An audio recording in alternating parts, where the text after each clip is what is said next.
kita akan memiliki apa yang disebut dengan ASEAN Integrity.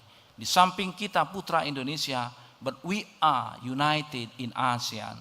Bukan dalam konteks seperti European Union, tidak. Tapi kita adalah ASEAN secara ekonomi akan terintegrasi. Oleh sebab itu, ini challenge buat kita, tantangan buat saudara. Sebelum kita melakukan connectivity ASEAN, connectivity, maka Indonesia harus mengintegrasikan di dalamnya menjadi Indonesian Connectivity. Saudara, demikian juga kita memiliki ketahanan pangan, ketahanan energi, semua menjadi challenge kita yang harus kita respon. Sekarang pertanyaan berikutnya, bagaimana caranya kita mencapai sasaran tersebut? Pak Hatta, bagaimana cara kita mencapai sasaran? Resepnya apa? Resepnya adalah kita desain yang namanya master plan percepatan perluasan pembangunan ekonomi Indonesia. Kebetulan saya sebagai ketua harian bersama Presiden sebagai ketuanya. Master plan ini tadi yang mendesain Indonesia 2025 harus memiliki pendapatan per kapita sudah 16.000 US dollar tadi. Caranya bagaimana? Strategi utamanya apa? Saudara, 3 pilar strategi utama. Yang pertama, pengembangan potensi ekonomi melalui 6 koridor. Mulai koridor Sumatera, koridor Jawa, koridor Kalimantan, koridor Sulawesi, koridor Nusa Tenggara, Bali, dan Nusa Tenggara Barat, serta koridor Papua, Maluku, dan Maluku Utara. 6 koridor itu menjadi pusat-pusat pertumbuhan ekonomi baru, di mana seluruh resources yang ada harus di-develop di situ, sehingga akan menimbulkan pertumbuhan baru di daerah tersebut. Dan pilar yang kedua adalah membangun infrastruktur dan penguatan konektivitas. Dan yang ketiga adalah yang sangat penting dan sangat relevan dengan universitas di seluruh tanah air termasuk UBM, yaitu penguatan kemampuan sumber daya manusia dan ilmu pengetahuan dan teknologi. Ini next MP3E dirumuskan dengan not business as usual.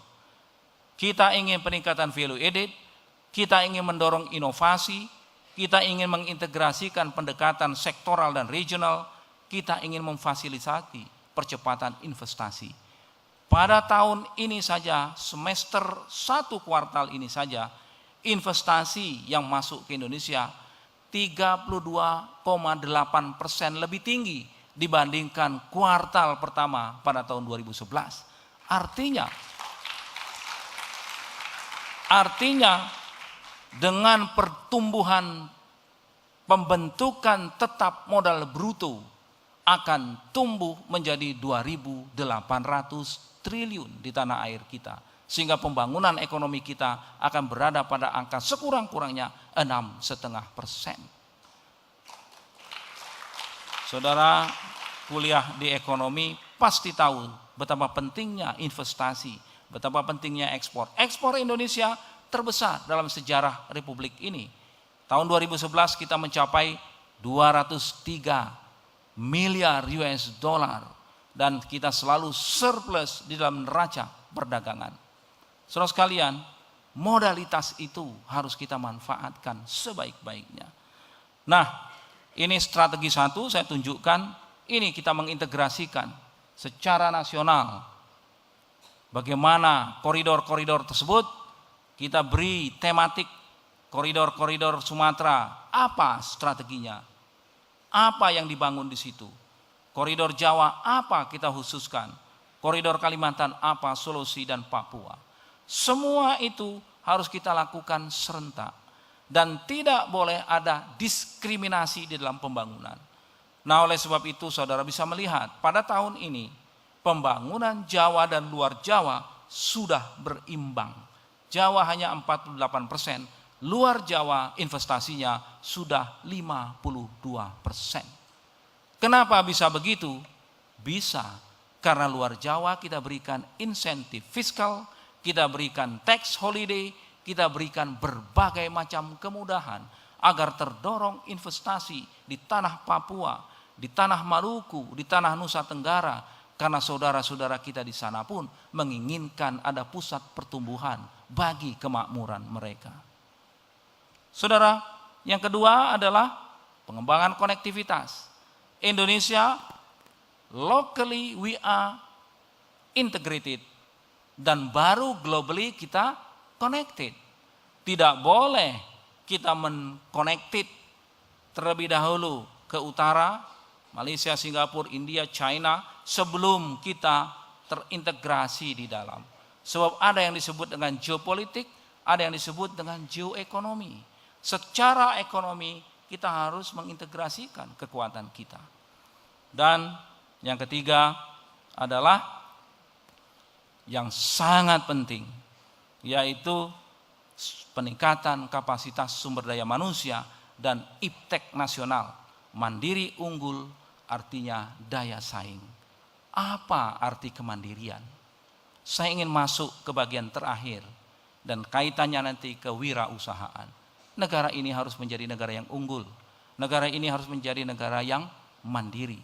Saudara pun harus menjadi putra yang unggul. Saudara pun harus menjadi putra-putri yang mandiri. Lalu apa mandiri itu?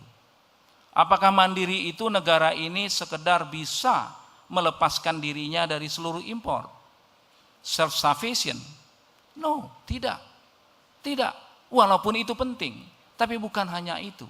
Di dalam sistem global seperti sekarang ini, kemandirian adalah kemampuan kita untuk selalu menjaga setiap saat meningkatkan daya saing bangsa ini. Begitu kita bisa meningkatkan daya saing, maka kita akan menjadi bangsa yang mandiri. Dan yang terakhir ini saudara sekalian, saudaraku, ini saya tunjukkan kita berada pada stage 2, efficiency driven economy. Kita harus menuju ke stage 3, innovation driven economy. Harus 17.000 pendapatan kita. Sekarang bagian yang terakhir adalah, lalu bagaimana putra-putri kita arahkan. Saudara, kita menginginkan percepatan transformasi inovasi di dalam ekonomi kita. Dan itu artinya harus ada sejumlah pemuda, tokoh-tokoh, anak-anak kita yang berinovasi.